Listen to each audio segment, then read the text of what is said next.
En Plotino, el pensamiento filosófico alcanzó una sublimidad comparable a la de los poetas más grandes. ¿Qué misterios oculta la naturaleza última de la existencia?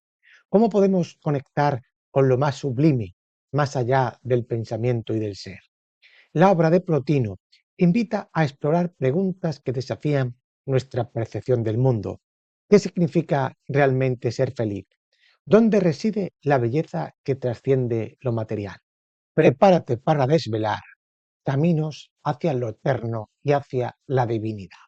Plotino nació en el año 205, probablemente en la ciudad de Licópolis, en Egipto, que en ese tiempo formaba parte del Imperio Romano.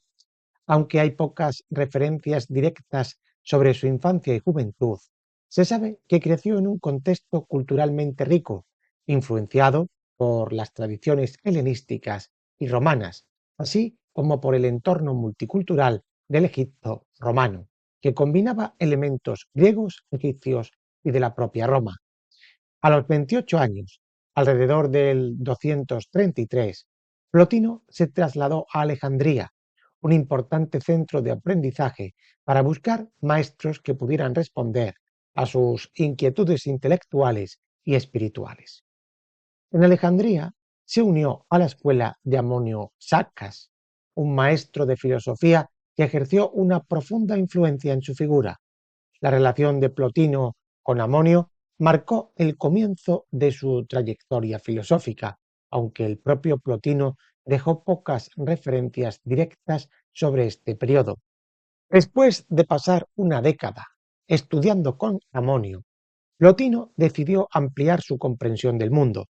En el año 242 se unió a la expedición militar del emperador Gordiano III hacia Persia, motivado no por razones bélicas, sino por su deseo de conocer las filosofías y tradiciones espirituales de Oriente.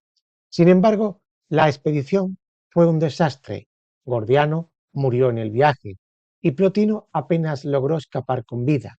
Desde ese momento abandonó sus planes de explorar Persia y otras regiones orientales. En el año 244 se estableció en Roma, donde pasaría el resto de su vida. En Roma comenzó a enseñar filosofía y a reunir un grupo de seguidores leales, muchos de los cuales provenían de las élites intelectuales y políticas de la ciudad.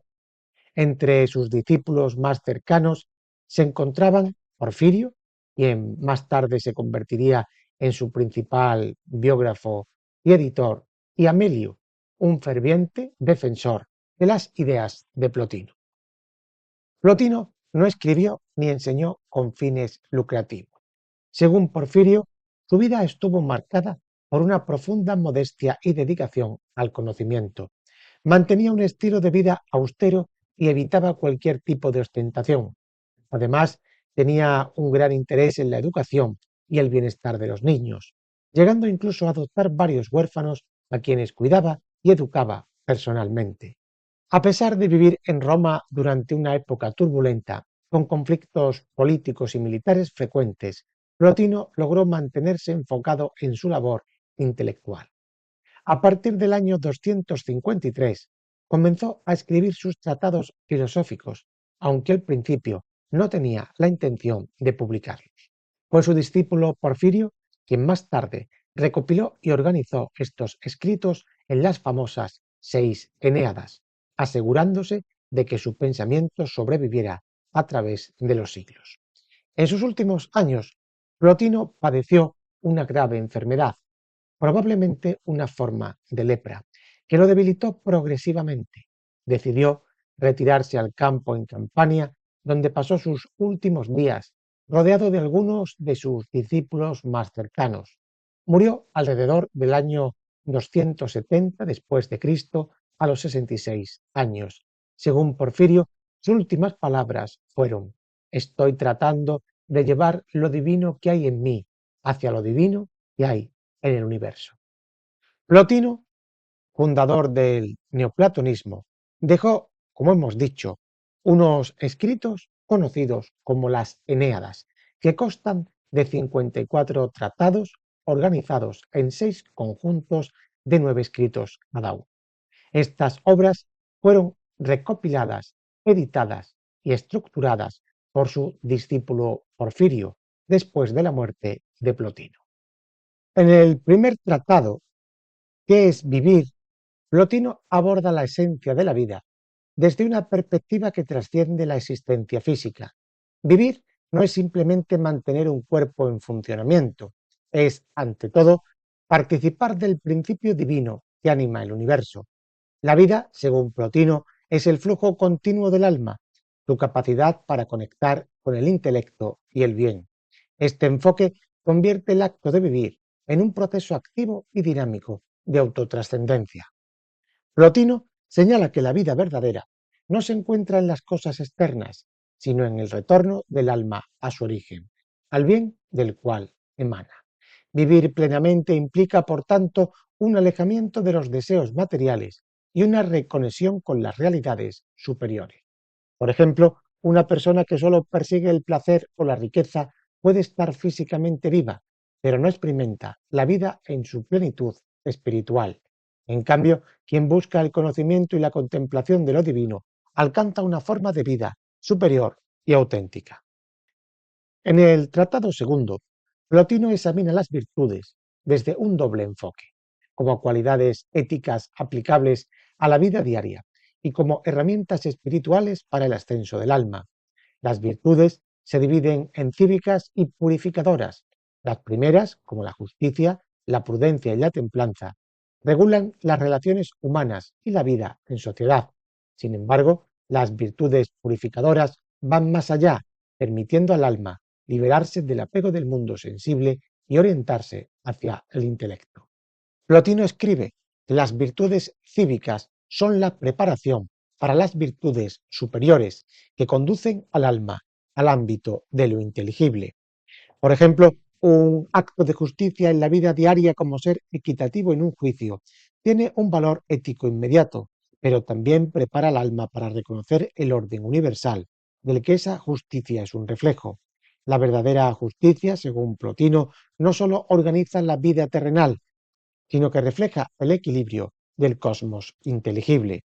En el tercer tratado, Plotino trata sobre la dialéctica, que no es simplemente un método lógico o retórico, sino el camino por excelencia hacia la comprensión de las realidades superiores.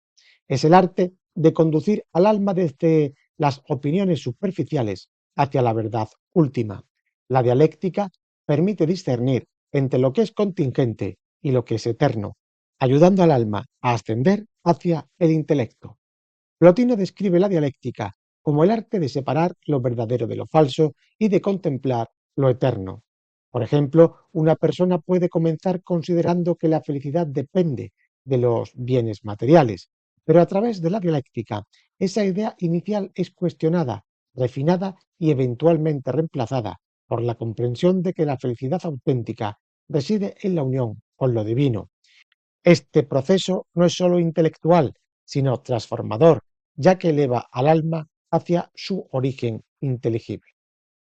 En el cuarto tratado, Plotino desarrolla su concepción de la felicidad como un estado que no depende de los placeres ni de los bienes materiales, sino de la relación del alma con el bien. La felicidad, para Plotino, es un estado de plenitud que se alcanza cuando el alma retorna a su fuente divina y participa de la perfección del intelecto. El alma no encuentra la felicidad en las cosas externas, sino en la contemplación de lo eterno. Este principio puede ilustrarse con el caso de alguien que en medio de adversidades materiales experimenta paz interior a través de la meditación o de la búsqueda filosófica. Por otro lado, alguien rodeado de riquezas, pero desconectado de su alma, puede sentirse vacío y sin propósito. Plotino subraya que la felicidad verdadera no es efímera ni fluctuante, sino que es una condición permanente que surge de la unión con lo divino. En el quinto tratado, Plotino reflexiona sobre si la felicidad puede incrementarse con el tiempo. Su respuesta es que la felicidad, al estar vinculada a lo eterno, no se mide en términos temporales. Una vez que el alma alcanza la unión con el bien, experimenta una felicidad perfecta y completa que no admite grados ni aumentos. Lo eterno no puede ser más perfecto de lo que ya es. Así ocurre con la felicidad del alma, que se une al bien. Por ejemplo, una persona que alcanza un estado de iluminación espiritual no experimentará un aumento progresivo de felicidad, más bien vivirá en una condición estable y plena que trascienda las fluctuaciones temporales. Esta perspectiva recalca la idea de que la felicidad no es un proceso acumulativo, sino un estado de realización del ser. En el Tratado Sexto, Plotino trata la belleza no sólo como un atributo estético, sino como una manifestación de lo divino en el mundo sensible. Contemplar la belleza en la naturaleza o en el arte es un medio para elevar el alma hacia el intelecto, donde reside la belleza absoluta e inmutable. Es un reflejo imperfecto de la belleza inteligible. Todo lo bello en el mundo sensible participa de la belleza del intelecto, que es su fuente última. Por ejemplo, una persona puede sentirse profundamente conmovida por la armonía de una obra musical o por la perfección de un paisaje natural. Según Plotino, esta experiencia no solo es emocional, sino que tiene un componente espiritual, ya que despierta en el alma el anhelo de contemplar la belleza en su forma más pura, que se encuentra en el ámbito inteligible. En el séptimo tratado, Plotino define el bien soberano como el principio supremo del que emanan todos los demás bienes. Mientras que los bienes materiales y contingentes son transitorios, el bien soberano es eterno, inmutable y autosuficiente. Los bienes menores son buenos solo en la medida en que reflejan el bien supremo. El bien es la causa de todo lo que es bueno, es el fin último de toda búsqueda.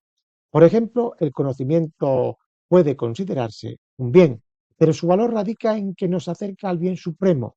De manera similar, la amistad, la justicia o el amor son bienes porque participan de la perfección del bien soberano. Plotino enfatiza que el objeto final del alma es trascender los bienes menores y unirse directamente al bien, del cual todo deriva. En el tratado número 8, Plotino se pregunta por los males y de dónde vienen. Plotino aborda el problema del mal desde una perspectiva metafísica. Según él, el mal no es una sustancia ni una fuerza activa, sino una privación del bien. Surge de la materia y de la distancia del alma respecto al bien. En otras palabras, el mal es el resultado de la imperfección y la carencia, no de una entidad opuesta al bien. Un ejemplo sería la oscuridad, que no es una entidad en sí misma, sino la ausencia de luz. Del mismo modo, el mal se manifiesta como la falta de orden, armonía o virtud. Plotino escribe, el mal no tiene existencia propia, es sólo la sombra que se produce cuando el alma se aparta de la luz del bien.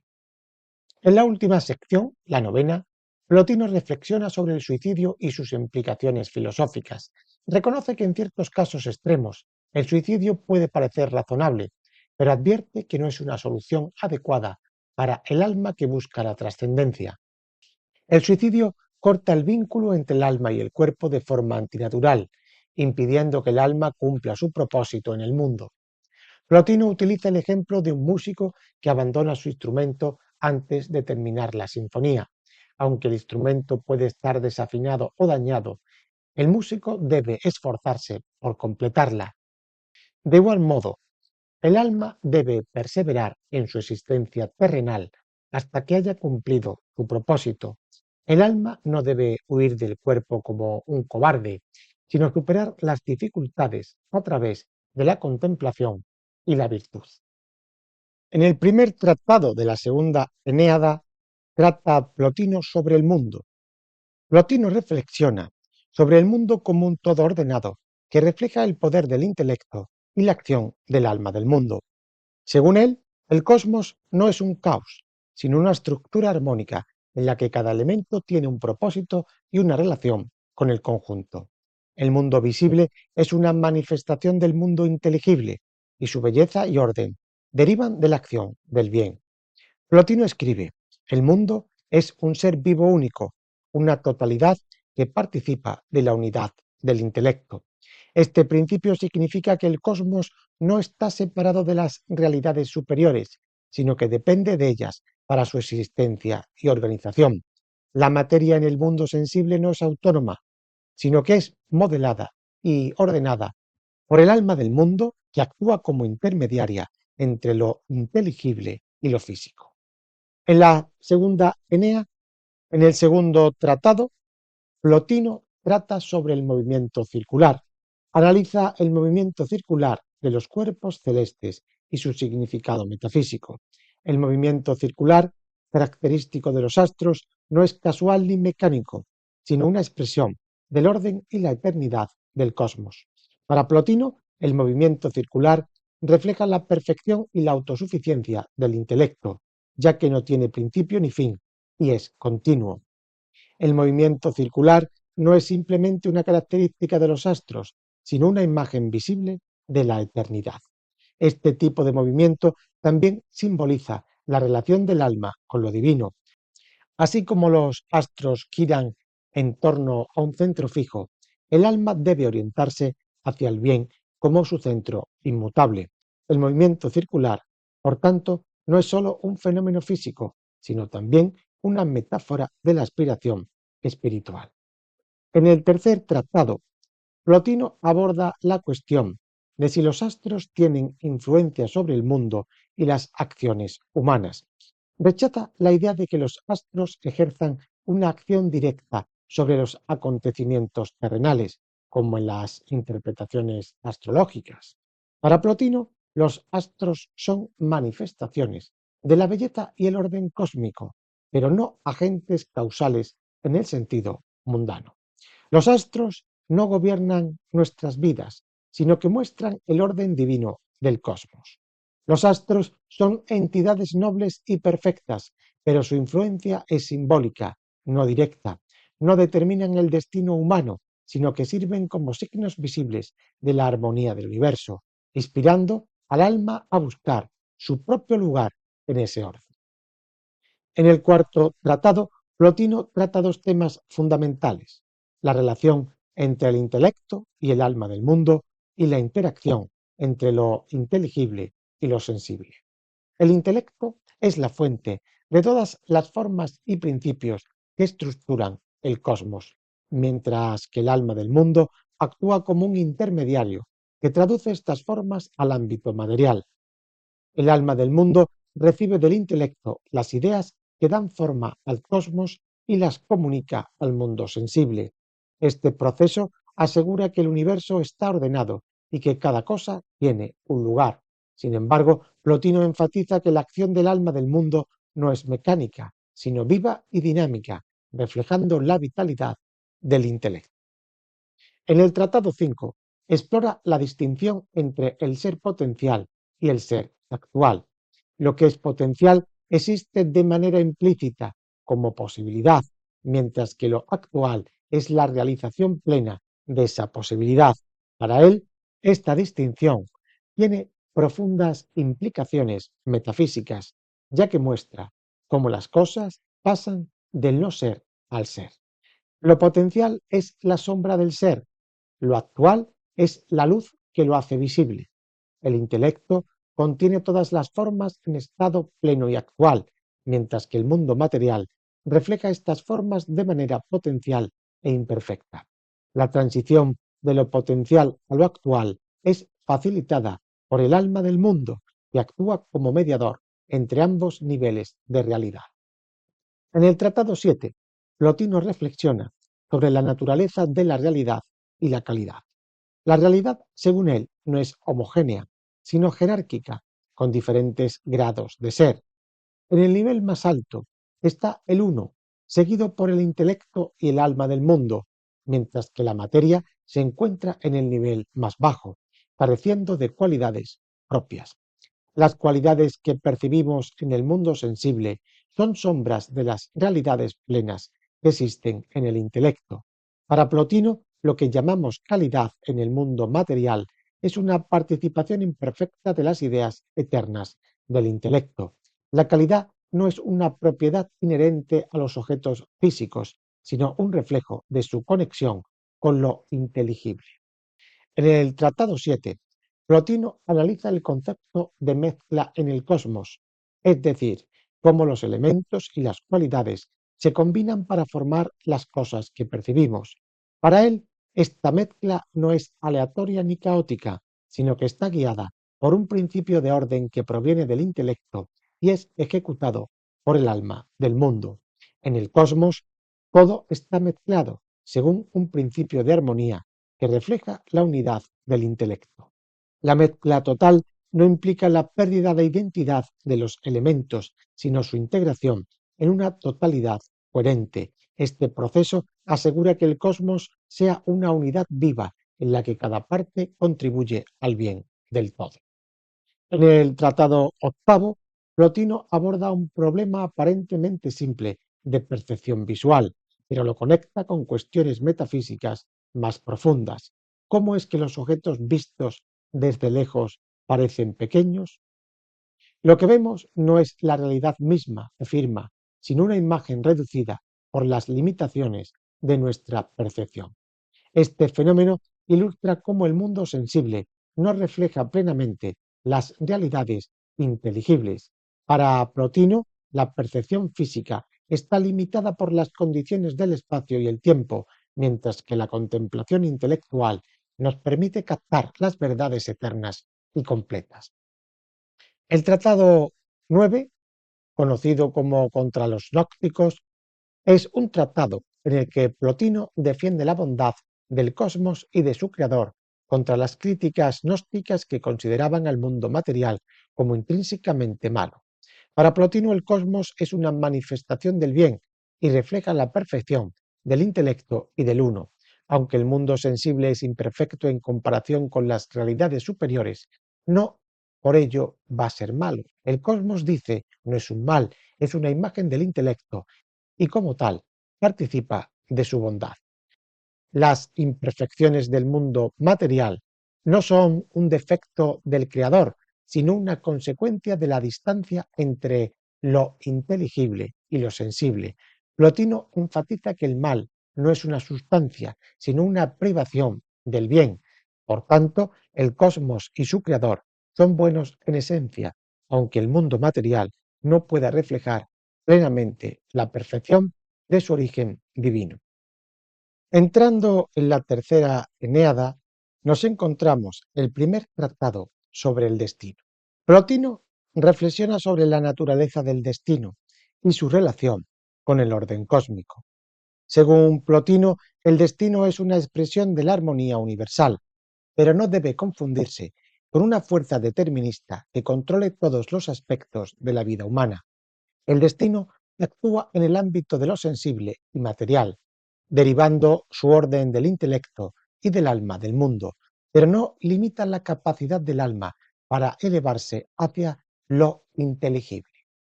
Plotino escribe: el destino gobierna lo que pertenece al ámbito de la necesidad, pero el alma, en su esencia superior, es libre de su influencia.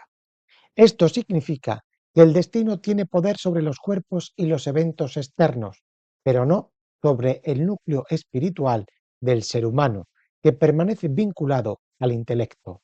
Así, el alma puede trascender el destino mediante la contemplación y el regreso a su fuente divina. En el segundo tratado, Plotino defiende la idea de que el universo está gobernado por una inteligencia suprema que organiza todas las cosas en función del bien, la providencia.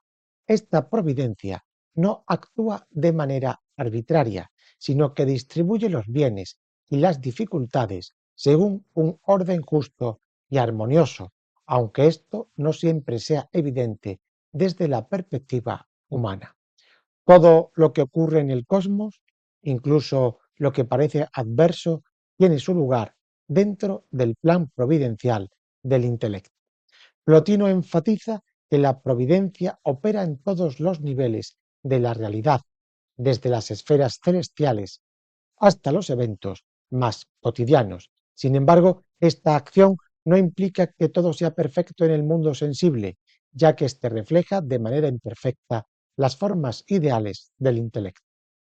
En el siguiente tratado, que es también sobre la providencia, Plotino responde a las críticas que sugieren que la existencia del mal contradice la idea de un universo gobernado por una inteligencia benevolente. Para él, el mal no es una sustancia ni una creación de la providencia, sino una consecuencia inevitable de la imperfección inherente al mundo sensible, que no puede reflejar plenamente la perfección del intelecto. El mal no procede de la providencia, sino de la distancia entre lo inteligible y lo sensible. Plotino explica que la providencia no elimina el mal, pero lo subsume dentro del orden cósmico, de modo que incluso los eventos negativos contribuyen en última instancia al equilibrio universal. Así, la providencia no es limitada por la existencia del mal, sino que lo trasciende y lo integra dentro de su plan. En el Tratado Cuarto, Plotino trata la idea del espíritu guardián, que es una entidad que actúa como guía del alma a lo largo de su vida. Plotino, retomando ideas platónicas, sostiene que cada individuo está acompañado por un daimon que refleja su nivel de desarrollo espiritual. Este espíritu guardián no solo protege, sino que también inspira y orienta al alma hacia su verdadera naturaleza. Plotino escribe: el daimon, asignado a cada uno, corresponde a la calidad de su alma y lo eleva hacia lo divino. El daimon no impone su voluntad, sino que actúa como un mediador entre el individuo y las realidades superiores, ayudando al alma a cumplir su propósito en el cosmos. Este vínculo con el daimon subraya la conexión entre el destino individual y el orden universal. En el quinto tratado, Plotino explora el amor como una fuerza que conecta lo sensible y lo inteligible. Inspirándose en el banquete de Platón, describe el amor como un impulso del alma hacia la belleza y el bien. Sin embargo, distingue entre el amor que busca satisfacción en los objetos materiales y el amor auténtico que aspira a la contemplación de lo divino. El amor es un anhelo que eleva al alma desde la multiplicidad hacia la unidad del bien. Para Plotino, el amor no es solo una emoción, sino una expresión de la esencia misma del alma, que siempre busca regresar a su origen. Así, el amor auténtico no se limita al placer o al deseo, sino que es un movimiento espiritual hacia la plenitud. En el Tratado Sexto, Plotino analiza la naturaleza de lo incorpóreo y su relación con el mundo sensible. Según Plotino, lo incorpóreo, como el intelecto y el alma, no están sujetos a las pasiones ni a los cambios que afectan a los cuerpos materiales. Lo incorpóreo es eterno e inmutable y su impasibilidad garantiza la estabilidad del cosmos. Lo incorpóreo no sufre ni cambia, su naturaleza es perfecta y autosuficiente. Plotino subraya que esta impasibilidad no implica inactividad, sino una forma de acción que está más allá de las limitaciones del tiempo y el espacio. Lo incorpóreo actúa como la causa última de todo movimiento y cambio en el mundo sensible, sin verse afectado por ello. En el Tratado 7, Plotino distingue entre la eternidad, que pertenece al intelecto, y el tiempo, que rige el mundo sensible. La eternidad es un estado de plenitud en el que todas las cosas coexisten simultáneamente, mientras que el tiempo es una imagen móvil de la eternidad, una secuencia que refleja de manera imperfecta la unidad eterna.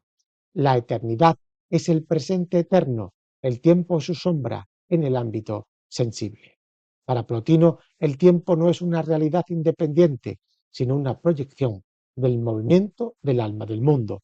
El tiempo permite la sucesión y el cambio, pero carece de la perfección y la totalidad de la eternidad. En el Tratado 8, Plotino aborda la relación entre la naturaleza, la contemplación y el uno. La naturaleza, como expresión del alma del mundo, actúa de manera contemplativa, organizando el cosmos según los principios del intelecto. Sin embargo, esta contemplación no es consciente, sino instintiva, como un reflejo de la contemplación perfecta que ocurre en el intelecto. Todo en la naturaleza actúa a través de la contemplación, aunque no de manera deliberada.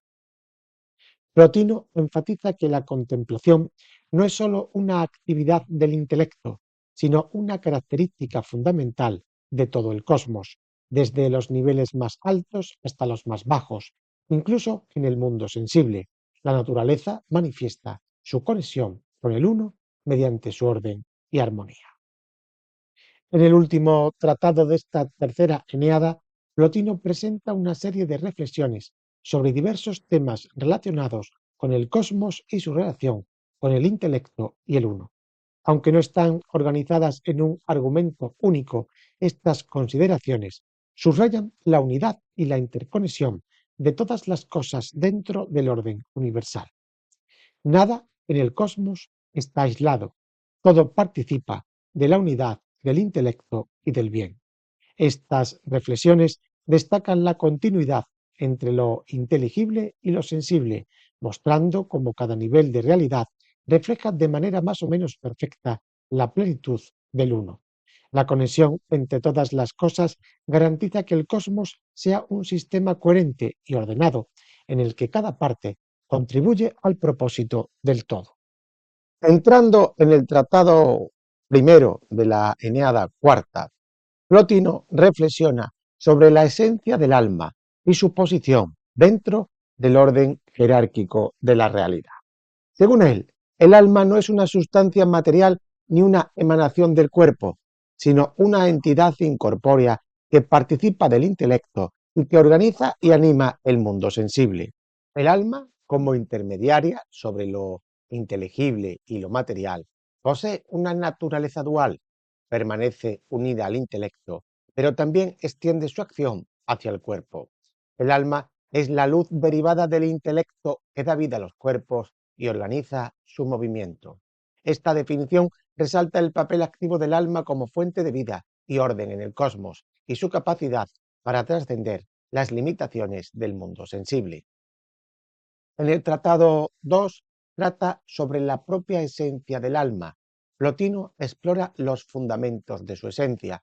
Argumenta que el alma no puede ser una realidad divisible ni sujeta a cambio, ya que esto la haría perecedera. En cambio, el alma es una esencia simple e incorruptible que existe en unidad con el intelecto y el uno.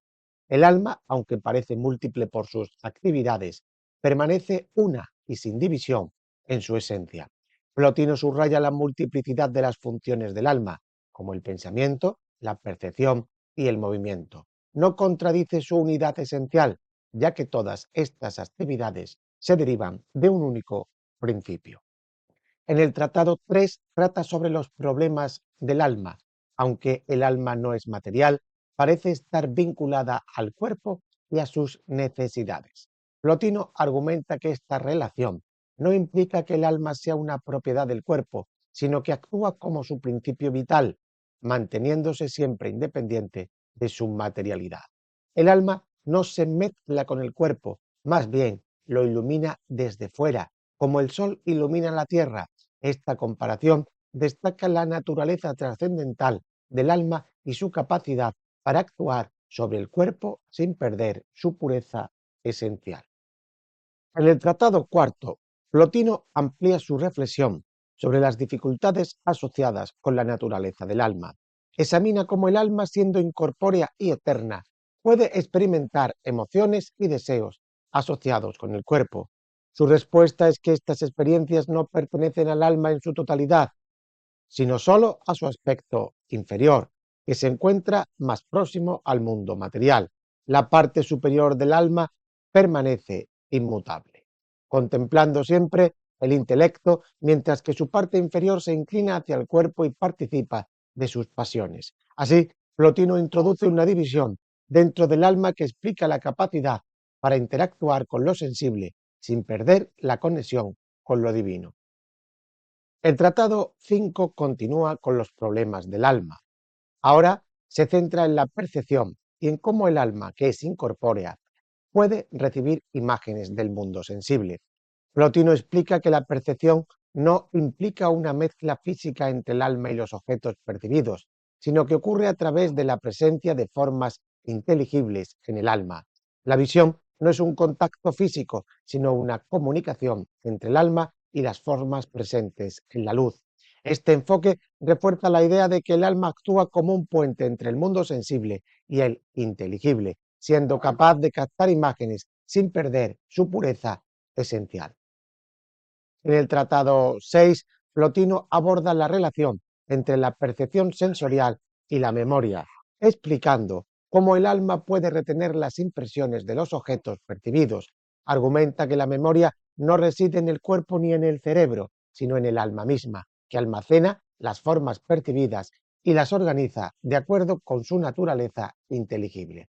La memoria es una facultad del alma que conserva las formas percibidas, permitiendo su contemplación incluso cuando los objetos ya no están presentes. Este enfoque muestra cómo la memoria está conectada con la capacidad del alma para trascender el tiempo y mantener una relación constante con lo eterno.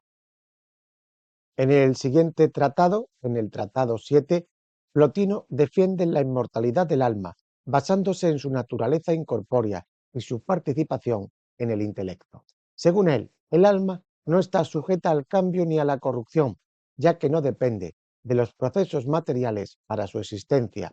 Lo que es incorpóreo y simple no puede ser destruido, por ello el alma es inmortal y permanece eterna en su unión con el intelecto. Este argumento refuerza la concepción de la vida humana como una experiencia temporal que no agota la verdadera existencia del alma, que trasciende el tiempo y el espacio.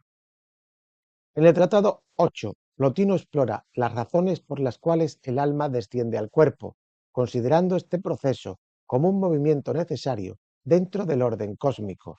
El descenso no es un castigo, sino una oportunidad para que el alma actúe en el mundo sensible y cumpla su función de dar vida y orden a la materia.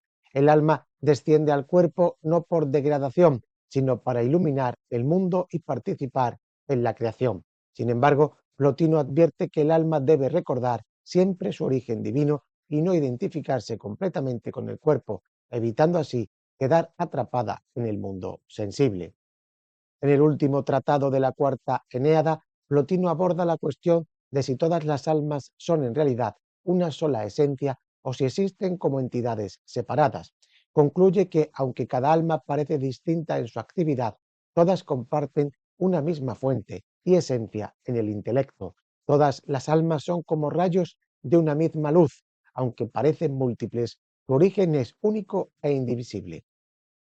Esta visión unifica la multiplicidad aparente de las almas dentro de un principio común, subrayando la conexión intrínseca entre todas las formas de vida y el intelecto. La individualidad del alma, según Plotino, no contradice su participación en una unidad mayor, sino que la refleja de manera particular.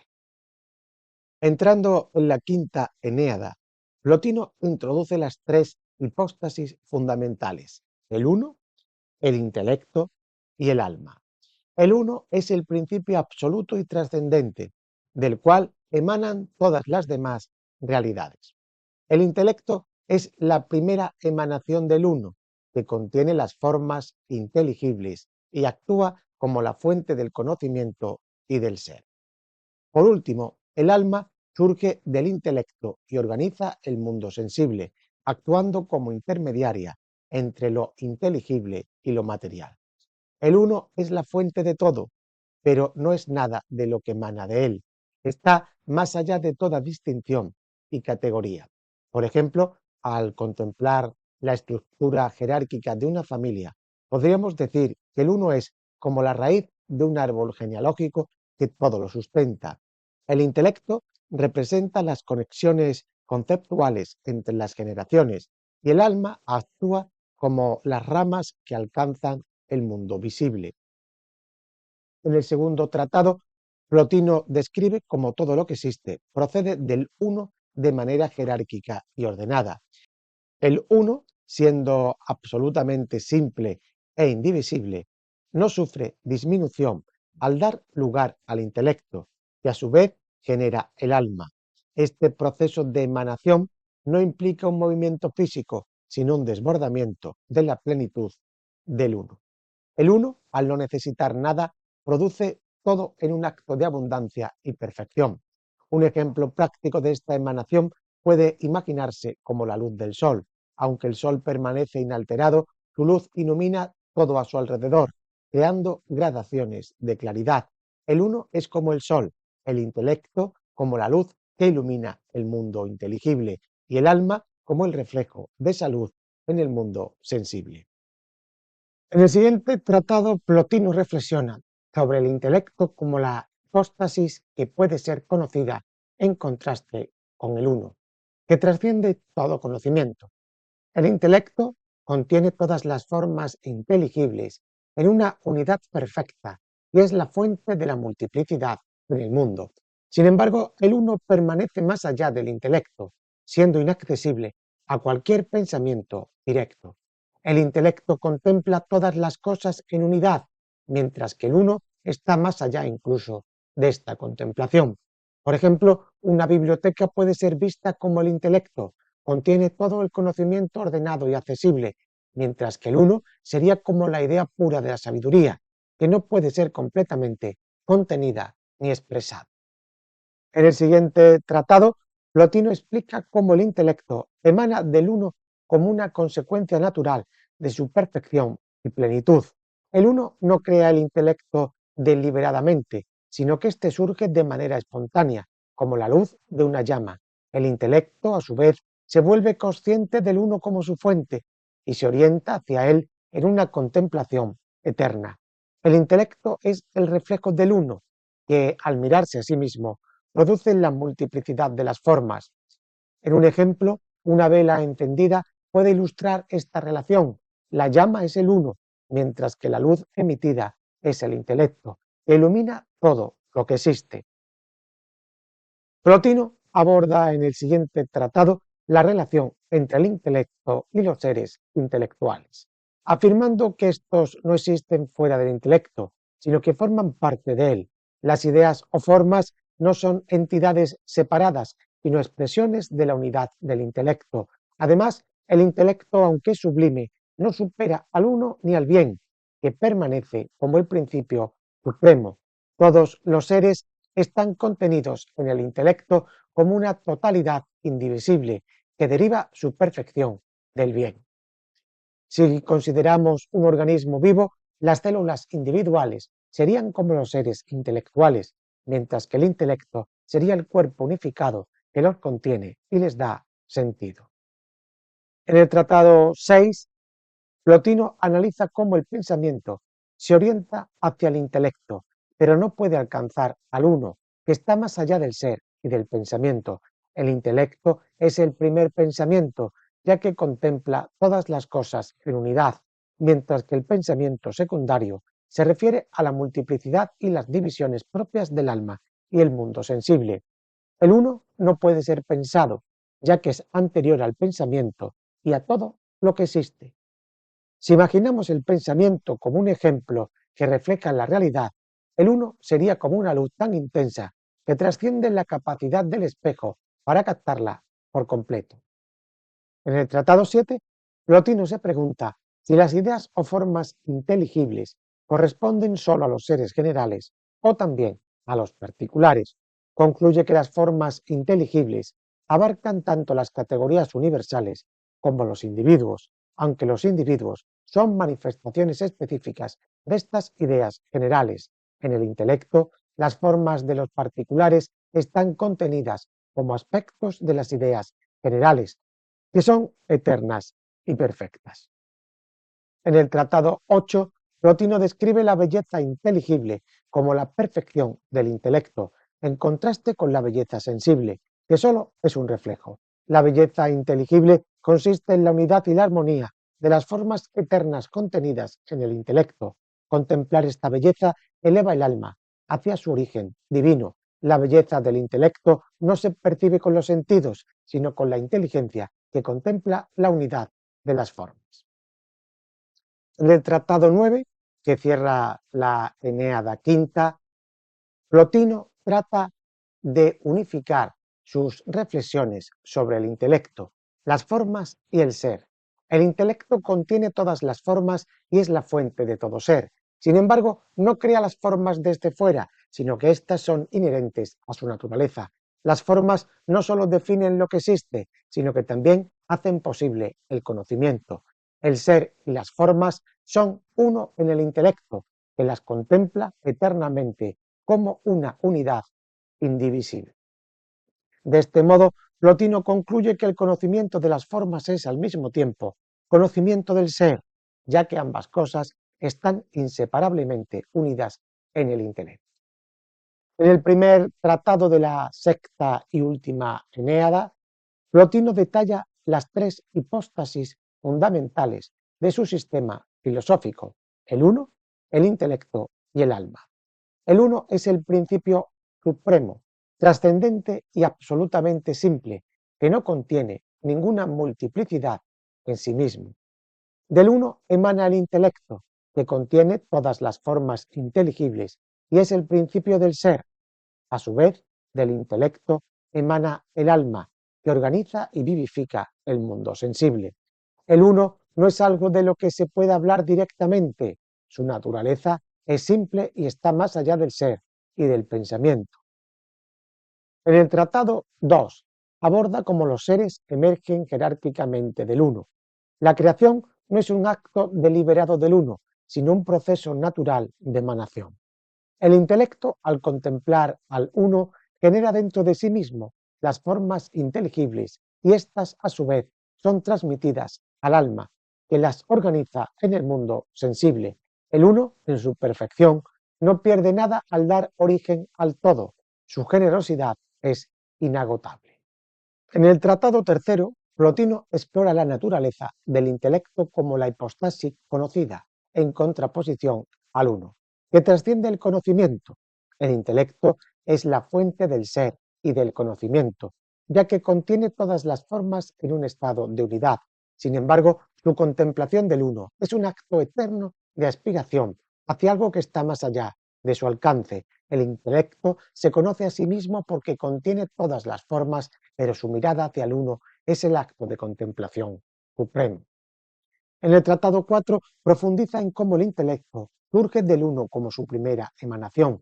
Plotino explica que el uno no se divide ni cambia al dar origen al intelecto, más bien el intelecto surge como un reflejo natural de la plenitud del uno, contemplándolo y tratando de comprenderlo. El intelecto nace, por tanto, al contemplar al uno, del cual recibe todo, aunque nunca lo iguale. Plotino argumenta en el siguiente tratado que los seres intelectuales, es decir, las formas inteligibles, no existen separadas del intelecto, sino que forman parte de su esencia. Además, recalca que aunque el intelecto contiene toda la multiplicidad del ser, está subordinado al bien, el uno, que es la fuente de todo. En el tratado siguiente, en el sexto, Plotino subraya la imposibilidad de pensar o describir al uno que está más allá del ser. El intelecto, aunque es la fuente del pensamiento y el ser, no puede abarcar al uno, ya que es absolutamente simple y no admite división ni definición. Plotino reflexiona en el tratado séptimo sobre si las ideas inteligibles abarcan únicamente las especies universales o si también incluyen a los individuos particulares. Concluye que las ideas del intelecto son universales y que los individuos particulares son expresiones concretas de estas ideas en el mundo sensible. En el Tratado 8, Plotino describe la belleza inteligible como una característica inherente al intelecto, en contraste con la belleza sensible, que es sólo un reflejo imperfecto. La belleza inteligible radica en la unidad y la perfección de las formas contenidas en el intelecto, y su contemplación eleva el alma hacia lo divino. La belleza verdadera no está en los ojos que ven, sino en la armonía y en la perfección del intelecto. Para cerrar la obra, en el último tratado, Plotino se centra en el bien supremo, identificándolo con el uno. Este bien es la fuente de todo, pero no es un bien relativo, como los bienes particulares, que dependen de circunstancias y contextos. El bien del que habla Plotino es absoluto, inmutable y autosuficiente. El bien está por encima de todo ser, es el principio y el fin de todas las cosas. Ahora déjame en los comentarios qué te ha parecido la filosofía de Plotino. Arriba te dejo más vídeos para que sigas profundizando en el saber.